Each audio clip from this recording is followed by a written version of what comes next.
ഒമാനും തമ്മിലുള്ള സമഗ്ര സാമ്പത്തിക പങ്കാളിത്ത കരാർ സ്വദേശിവൽക്കരണത്തിന് തടസ്സമാകില്ലെന്നും കൂടുതൽ ശക്തിപ്പെടുത്താൻ സഹായിക്കുമെന്നും ഒമാൻ വാണിജ്യ മന്ത്രി.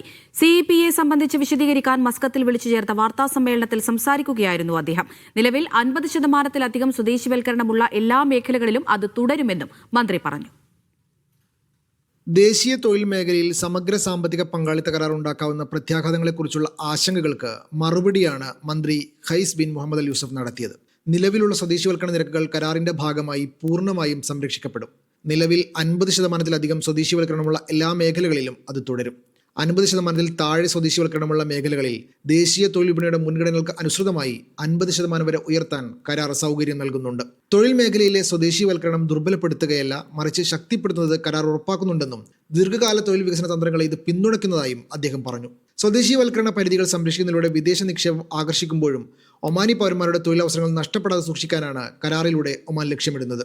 ഗൾഫ്, മിഡിൽ ഈസ്റ്റ്, ആഫ്രിക്ക എന്നിവിടങ്ങളിലേക്കുള്ള ഇന്ത്യൻ വ്യാപാരത്തിനും നിക്ഷേപത്തിനും ഒമാനെ തന്ത്രപ്രധാന കവാടമാക്കി കരാർ രൂപപ്പെടുത്തുമെന്നും മന്ത്രി വ്യക്തമാക്കി.